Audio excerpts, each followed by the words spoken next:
What is going on, everyone? This is Video Game Lover here. I know it's been a couple of days since I did a video, but let's do one today. So this was an interesting video made by Retrobird, which, by the way, shout out to Retrobird. Check him out. He's a great dude.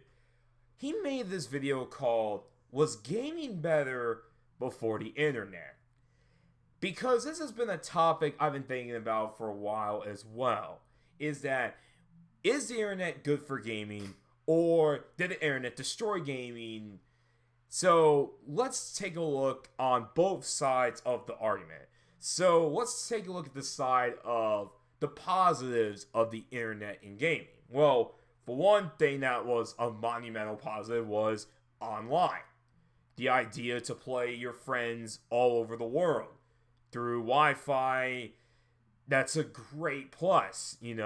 Back then you had to make sure your friend didn't leave anywhere so you could play multiplayer. Your friend has to be close by to play multiplayer, and eventually down the road your friends had to move out, so thus you couldn't be able to play co-op, offline co-op. But now with online, you could be able to do online co-op and things like that. So that's a major plus that the internet did for gaming.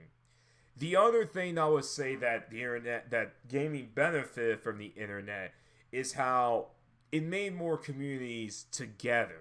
You know what I'm saying? Like how a lot of people got into gaming. You will meet more people that are into gaming aside from, if they're into gaming in your classroom or your college dorms or things like that, or your workplace. But, things like YouTube, we were able to get together and explain what our favorite games. So that's another positive that I could see people saying that internet helped gaming.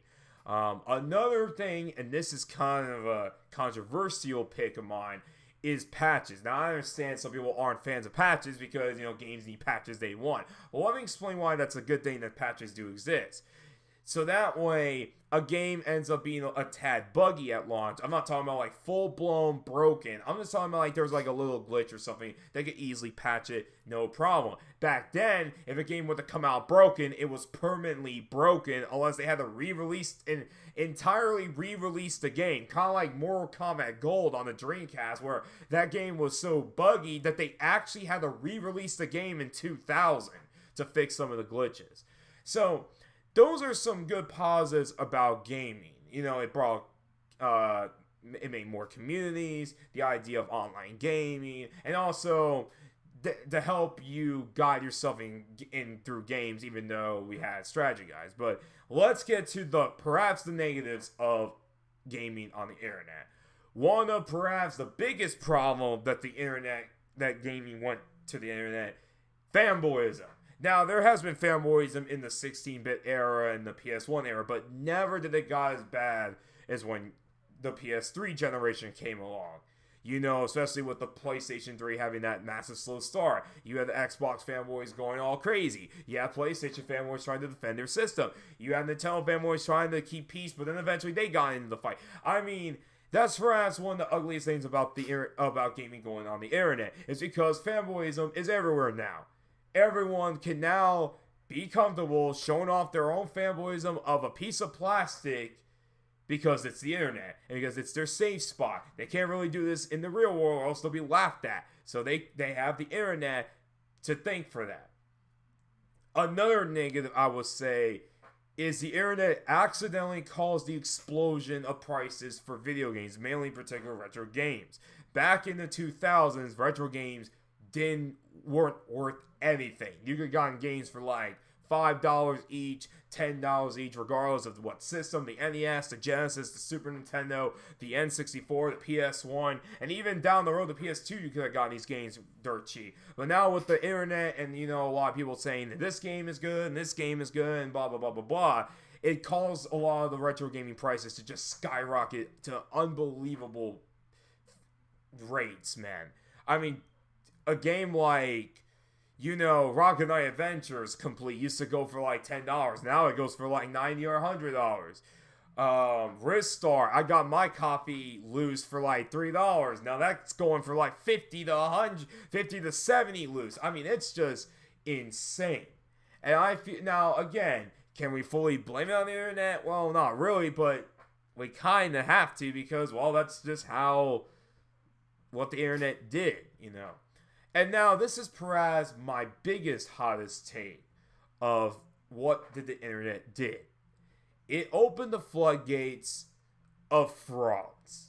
That people that were never into gaming took this opportunity to use YouTube and try to pretend that they're gamers, but they're not. And what I mean by that are the people that like to hide their achievements and trophies. Try to act they're all games. They try to act like they all know what they're talking about in gaming, but yet they can't prove it. Whenever they do prove it, they either suck miserably on the game or they refuse to show off their trophies or achievements. Because of that, it gives open to a lot of people that you think might be gamers, but they might end up being frauds. It's another downside about the internet, about gaming, that the internet helped gaming. And one last one. Companies getting greedy with the internet. So instead of patches, we'll get DLC. Now, DLC is fine if it's done right. A lot of times, there'll already be day one DLC, there'll be season passes, and microtransactions. It makes you wonder, did you bought the full game, or just a quarter of the game, and you will have to pay more and more to get all of the game. So, it's a very tough topic, because both sides of this have legitimate arguments. You know, some will argue that the internet helped gaming for the better. There are some good points in that. Some say that the internet destroyed gaming for the worse. I can see that. It's a very interesting topic, and I'm actually having Retrobird make a video like this, because I think this should be talked about, and I actually want to hear you guys' thoughts on it on the comment section and on response videos, because this is a really interesting topic, do I have to say. So, hope you guys enjoyed this video. Once again, shout out to Retrobird. Check him out. He's a great dude. And I'll see you guys on my next video. Very more for Nate. Sign out. Peace.